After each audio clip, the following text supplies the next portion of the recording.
সাকিব ভাই থাকলে তো একটা ক্যাপ্টেনের জন্য অনেক ইজি হয়ে যায়, প্রত্যেকটা প্লেয়ার অনেক হ্যাপি আছে। আর এবার বিপিএলটা অনেক ভালো হয়েছে, এবছর আমাদের ওডিআই অনেক বেশি ম্যাচ, সো আমরা একটা সুন্দর একটা প্ল্যান করতে পারবো। আলহামদুলিল্লাহ, দেখেন যে বিপিএল এর সবাই পেমেন্ট পেয়েছে, অবশ্যই এটা ভালো লাগার বিষয়। আর অবশ্যই ক্রিকেট বোর্ডকে ধন্যবাদ দিতে চাই যারা বিপিএলটাকে আয়োজন করেছে। বিপিএল গভর্নিং কাউন্সিলে যারা ছিল, মিঠু ভাই অনেক হার্ডওয়ার্ক করেছে, দেখেছি যে উনি এই টাকাটার ব্যাপারে মানে প্রত্যেকটা টিমের সাথে কথা বলেছে এবং যেভাবে প্রসেস করা দরকার প্রত্যেকটা প্রসেস সম্পন্ন করেছে। এবং আমার কাছে যেটা মনে হচ্ছে প্রত্যেকটা টিমই টাকা পেয়েছে, আর আজকে আমরা সিলেটও পেলো টাকা এবং প্রত্যেকটা প্লেয়ার অনেক হ্যাপি আছে। আর এবার বিপিএলটা অনেক ভালো হয়েছে।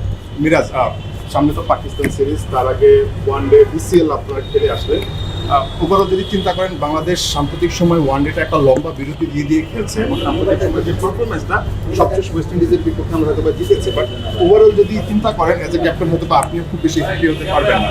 সো এটা তো আমাদের জন্য নতুন একটা পরীক্ষা পাকিস্তানের বিপক্ষে। তার আগে বিসিএলটা দিয়ে আসলে প্রিপারেশনটা কেমন হলো যদি বলতেন? না, দেখেন যে বিসিএল এর যে প্রিপারেশনটা ছিল এটা একটা খুব ভালো একটা প্রিপারেশন ছিল আমার কাছে মনে হয়। আমরা ওখানে ম্যাচ খেলেছি, দেখেন রাজশাহী বগুড়া আমরা যেখানে খেলেছি উইকেটটা অনেক ভালো ছিল। দেখেন গতকালকে কিন্তু প্রায় 322-এর মতন চেঞ্জ হয়েছে, এটা একটা অবশ্যই ওয়ানডে ফরম্যাটের জন্য এটা একটা পজিটিভ দিক এবং আমার কাছে মনে হয়। আর আপনি দেখেন বগুড়ার যেখানে খেলা হয়েছে ওখানে 300 রানের স্কোর হয়েছে, বাট আমি অনেক হ্যাপি যে এরকম বড় স্কোর হচ্ছে, ব্যাটসম্যানরা রান পাচ্ছে এবং সবাই একটা কম্পিটিশনের ভিতরে আছে। সো আমার কাছে মনে হয় এরকম যদি কম্পিটিশন থাকে দেশের ক্রিকেট আরও অনেক ডেভেলপ হবে। বিরাট, সবশেষ যদি 15টা ওয়ানডের কথা বলি, মাত্র 3টা ওয়ানডে জিতেছে এবং ব্যাট প্যাচের মধ্যে আছে, এ থেকে 2027-এ সরাসরি কোয়ালিফাই করা অনেক কঠিন সমীকরণ। পাকিস্তান সিরিজ নিয়ে যদি একটু বলতে আসলে প্রত্যাশাটা কি থাকবে? দেখেন এখন তো বিসিএল খেলা চলছে, এখন সামনে যেহেতু আমাদের ওডিআই অনেক ম্যাচ আছে, সো আমরা ওইভাবে প্ল্যান করব, আমরা ওইভাবে বসে একটা সুন্দর একটা সেট আপ করবো যেহেতু সামনে ওয়ার্ল্ড কাপ আছে। আর আমরা যেহেতু অনেক দিন পর ওডিআই খেলছি, এবছর আমাদের ওডিআই অনেক বেশি ম্যাচ, সো আমরা একটা সুন্দর একটা প্ল্যান করতে পারবো। আমরা তো টি-টোয়েন্টি বিশ্বকাপটা খেলতে পারি না একটা দুর্ভাগ্যজনকভাবে, কিন্তু আমাদের এখন মেইন ফোকাস যেটা বিসিবি বলছে যে 27-এর ওডিআই বিশ্বকাপ। আপনি ক্যাপ্টেন, ওই বিশ্বকাপ নিয়ে কি ভাবছেন বা আমরা কীভাবে আগে যেতে পারি? দেখেন মাত্র তো স্টার্ট হলো, আর যেহেতু বিসিএল দিয়ে শুরু হয়েছে, আমার কাছে মনে হয় যে সামনে আমাদের যে সিরিজগুলো আছে আমরা বসবো, আমরা বসে একটা সুন্দর একটা প্ল্যান করব যে আমাদের সিরিজগুলো আমরা কিভাবে ভালো খেলতে পারি এবং আমাদের সিরিজগুলো কিভাবে উইন হতে পারে।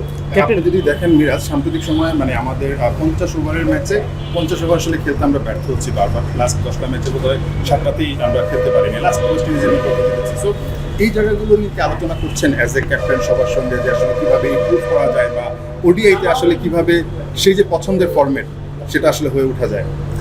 দেখেন আমরা যে ওডিআই ম্যাচগুলো খেলেছি অনেক গ্যাপে খেলেছি এবং তখন কিন্তু একটা ফোকাস ছিল যে টি-20 খেলাটা নিয়ে এবং বেশি আমরা টি-20 খেলেছি এবং আমরা যখন ওডিআই খেলেছি অনেক গ্যাপে আমরা খেলেছি, সো ওইভাবে প্ল্যানও করা হয়নি। বাট আমার কাছে মনে হয় যে জিনিসটা যেহেতু সামনে ওডিআই অনেক লং টাইমে আমাদের যেতে হবে এবং আমাদের অনেক খেলা আছে, সো আমরা সুন্দর একটা প্ল্যান করতে পারবো।